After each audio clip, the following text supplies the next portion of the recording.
Selamat pagi, salam sehat bagi kita semua. Selamat Hari Raya Idul Fitri 1447 Hijriah. Mohon maaf lahir dan batin. Semoga kita selalu dalam keadaan sehat walafiat dan tetap bersemangat.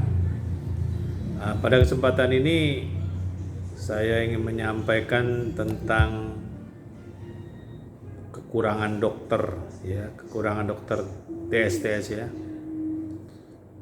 Kekurangan dokter baik dokter umum maupun dokter spesialis. Ya.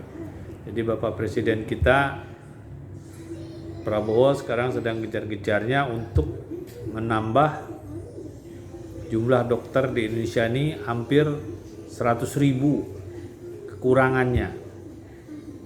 Ya, padahal kita merasa saat ini kayaknya sudah banyak ya, tetapi memang nyatanya tuh di daerah-daerah ya, di daerah-daerah ini memang masih banyak kurang ya. Kalau udah masuk ke daerah-daerah, ke kabupaten-kabupaten, memang dokter-dokter spesialis kita masih banyak kurang ya. Kita cenderung ke kota.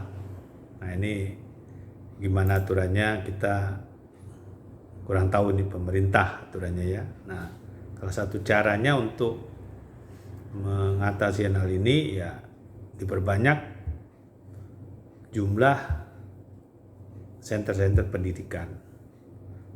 Baik dokter umum mau dibuka fakultas-fakultas kedokteran yang baru maupun pendidikan-pendidikan dokter spesialis. Nah, ini memang bagus ya, kita sebagai dokter spesialis menanggapinya halnya sangat baik sekali, biar untuk menjamin pelayanan dokter-dokter spesialis sampai ke daerah ke daerah. Kalau jumlahnya banyak ya otomatis nanti penyebarannya semakin cepat. Nah, namun kita yang sudah menjadi dokter spesialis ini juga perlu untuk mengingatkan bahwa jumlah yang banyak juga boleh, jumlah dokter spesialis yang banyak juga tidak menjadi persoalan, tapi kualitasnya, nah ini kualitasnya kita sebagai teman sejawat harus memperhatikannya ya, kualitas dokter spesialis. Nah memang sekarang pendidikan ini diharapkan semakin cepat untuk mengantisipasi kemajuan zaman, bahkan dengan alat-alat yang canggih ya, bahkan dengan robotik, dengan AI, dengan tindakan bedah menggunakan teknologi robotik. Nah, tapi perlu juga diingatkan tuh di Indonesia ya, di Indonesia ini kondisinya jangan kita samaratakan dengan di luar negeri ya.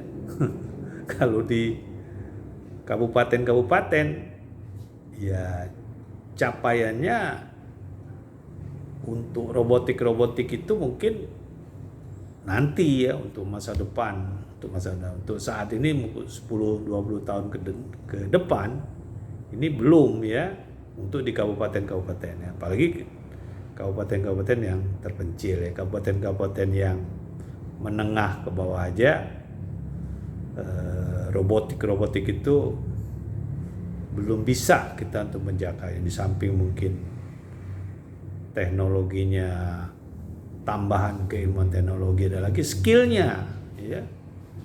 Jadi skillnya itu juga harus kita mumpuni. Nah, pelatihannya itu ya, karena kecepatan teoritik tanpa diimbangi sama latihan skill yang cukup, itu nanti tindakan spesialnya tidak efektif ya. Banyak kesalahan, banyak pemborosan, baik biaya, waktu, bahkan kurang baik hasilnya, terutama di dalam ilmu bedah ya, bedah apapun ya. baik bedah umum, bedah digestif, bedah torak, bedah ortopedi ya, tanpa pelatihan itu ya. Nah memang setiap orang mempunyai dasar keterampilan yang berbeda-beda. Berdasarkan pengalaman-pengalaman kita sehari-hari, yang sudah lama bekerja di bidang bedah, kita lingkup kerja kita juga kita tahu. Memang teman-teman kita yang mempunyai skill yang cukup, kemampuan skill yang cukup, dan ada juga yang kemampuan skillnya memang sudah standar, ya, memang sudah begitu adanya. Ada yang memang terampil, ada yang keterampilannya agak tinggi, ada terampilannya sedang, ada yang rata-rata, ada yang ya biasa-biasa saja. Nah, disinilah produk-produk spesialis harus kita pertimbangkan untuk spesialis bedah secara umum ya. Nah, dalam kita untuk menjadi seorang spesialis bedah, kita sendiri harus juga mempertimbangkan kemampuan kita sendiri ya. Skill kita itu memang kita lebih terampil atau tidak, atau skill yang memang ada bawaan masing-masing lah istilahnya ya. Nah pada kesempatan ini saya juga karena sudah cukup senior di bidang bedah dan sudah sangat lama bekerja di lapangan dan ketemu dengan teman-teman bedah, bukan kita mau membanding-bandingkan, tapi bagi adik-adik ataupun dokter-dokter umum itu harus dipertimbangkan juga keterampilan kita dalam skill bedah ya. Itu harus dilatih waktu kita dokter umum, misalnya jangan langsung masuk ke spesialis bedah. Kita bagaimana kalau kita melakukan tindakan-tindakan penanganan luka, waktu kita melakukan sunatan, waktu kita melakukan eksisi tumor-tumor kecil ya. Kalau memang ada kemampuan skill di situ ya nggak apa-apa ya. Kalau kita takut mengoperasi, takut jahit, atau skill kita ya kita pilih ke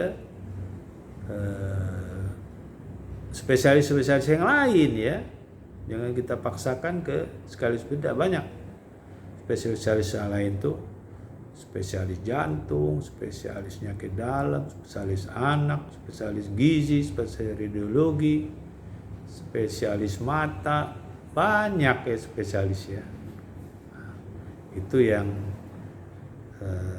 saran saya dalam YouTube ini, kalau kita, karena untuk menjadi seorang surgeon itu memang kemampuan baik teori maupun kemampuan skillnya harus mumpuni ya, biar seimbang. Jangan anak-anak yang baru ini dokter umum tanpa latihan skill, melihat lapangan langsung masuk bedah karena bedah ini kayaknya superior. Nah, padahal nanti dengan tanpa dukungan kemampuan skill yang baik,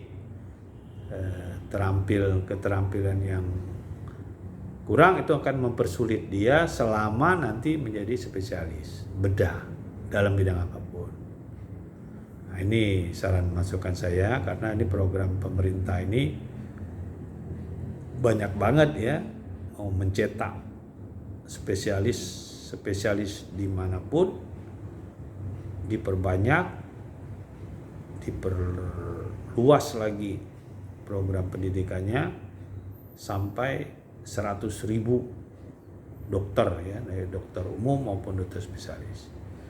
Ini masukan dari saya, mudah-mudahan bermanfaat agar kita lebih baik lagi bagi dokter-dokter umum yang mau segera masuk dokter spesialis, khususnya untuk masuk ke dalam spesialis bedah, agar informasi ini dapat digunakan sebagai pertimbangan biar nanti ke depan menghasilkan produk-produk dokter bedah yang baik, terampil, dan canggih dalam menggunakan alat-alat yang digunakan untuk perkembangan teknologi masa depan. Salam sehat dari saya. Semoga kita tetap bersemangat dan berkemajuan. Amin.